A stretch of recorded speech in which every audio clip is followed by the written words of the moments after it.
सुप्रभात बच्चों। आज पुनः मैं एक नए विषय के साथ प्रस्तुत हूँ आप लोगों के समक्ष। और आज कक्षा 9 हिंदी ए से पढ़ेंगे हम लोग वाक कविता, जिसकी कवित्री हैं लल दत्त जी। लल दत्त जी के जन्म के बारे में कोई प्रामाणिक जानकारी नहीं मिलती है, परंतु फिर भी एक अनुमान लगाया जाता है कि उनका जन्म 1320 ईस्वी के आसपास हुआ था तथा इनकी मृत्यु 1391 ईस्वी में हुई थी। लल दत्त जी एक कश्मीरी कवित्री हैं और ये भक्ति पर लोगों की रचनाएं करती थी और ये भक्ति काल की एक बहुत ही प्रमुख कवित्री हैं, जिनके कविताओं में भगवान की भक्ति और बाह्य आडंबरों इत्यादि का विरोध देखा जा सकता है अन्य कवियों की तरह। तो इस प्रकार से लल दत्त जी ने बहुत ही सहजता और बहुत ही सरलता के साथ इस पाठ के माध्यम से मनुष्य को एक सच्ची राह दिखाने की कोशिश की है और अपने जीवन को भव सागर से तुलना की है। तो बच्चों आइए पढ़ते हैं इसके सबसे प्रथम पंक्तियों को। रस्सी कच्चे धागे की खींच रही है नाव, जाने कब सुन मेरी पुकार करे देव भव सागर पार। पानी टपके कच्चे सकोरे, व्यर्थ प्रयास हो रहे मेरे, जी में उठती रह रह हुक, घर जाने की चाह है घेरे। प्रस्तुत पंक्तियों में कवित्री कहना चाह रही है कि रस्सी कच्चे धागे की खींच रही है नाव, अर्थात जिस प्रकार एक नाव आगे बढ़ती रहती है उसी प्रकार से हमारा जीवन भी एक नाव के समान है और इस जीवन रूपी नाव कच्चे धागे से, कच्चे रस्सी के धागे से वो आगे बढ़ते जा रही है। जाने कब सुन मेरी पुकार करे देव भवसागर पार। प्रस्तुत पंक्तियों में कवित्री कहती है कि जाने कब सुन मेरी पुकार, अर्थात कब ईश्वर अर्थात देव भवसागर पार, अर्थात कब ईश्वर कवित्री की बात को सुन करके भव सागर पार करेंगे, अर्थात इस जीवन रूपी समुद्र को पार करेंगे। पानी टपके कच्चे सकोरे, व्यर्थ प्रयास हो रहे मेरे। पानी टपके कच्चे सकोरे, अर्थात जैसे कच्चे मिट्टी के बर्तन में अगर पानी को रखा जाए तो वो उसमें पानी टिकता नहीं है, वो पानी उससे टपकने लगता है। उसी प्रकार से व्यर्थ प्रयास हो रहे मेरे। यहाँ पर कवित्री कहती है कि मैं भव सागर पार करना चाहती हूँ, मेरी जीवन रूपी नैया भव सागर पार करना चाहती है, लेकिन मेरे प्रयास व्यर्थ हो रहे हैं। हे देव, हे ईश्वर, मेरे जीवन रूपी नैया को इस भव सागर के पार ले चलिए।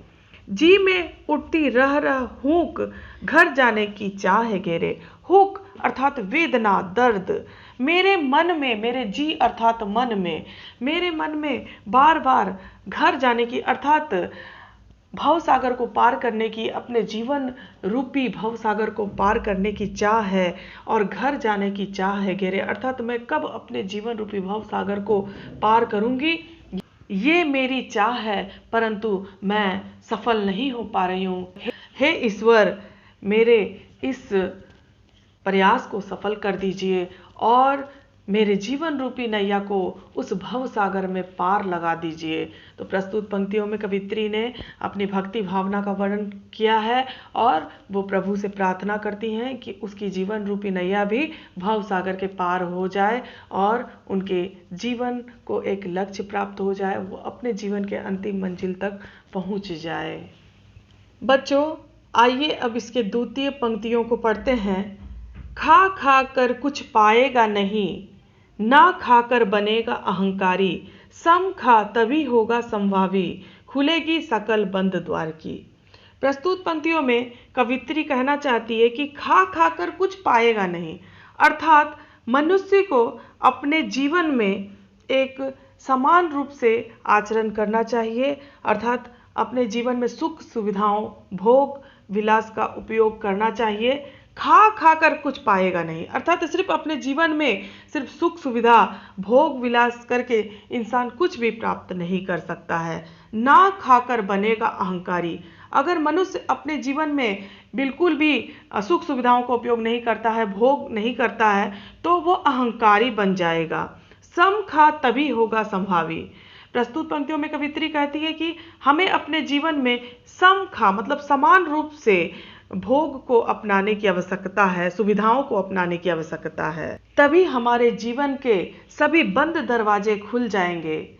समखा तभी होगा संभावी, खुलेगी सकल बंद द्वार की। सकल बंद द्वार, द्वार अर्थात दरवाजे, बंद अर्थात बंद, सकल अर्थात सभी। सभी बंद दरवाजे तभी खुलेंगे जब हम अपने जीवन में समान रूप से सुख सुविधाओं का उपभोग करेंगे और भोग करेंगे।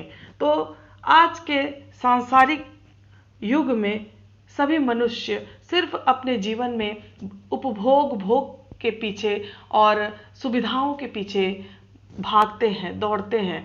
परंतु यहाँ पर कवित्री ये कहना चाहती है कि हमें अपने जीवन में समान रूप से भोग का उपभोग करना चाहिए, तभी हमारे जीवन में उद्धार हो सकता है और तभी हमारे सभी बंद दरवाजे खुल सकते हैं।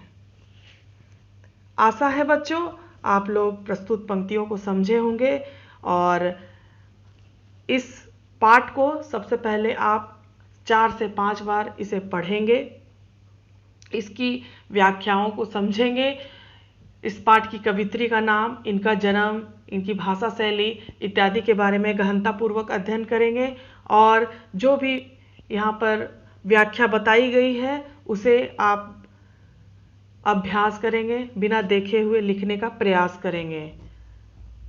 धन्यवाद।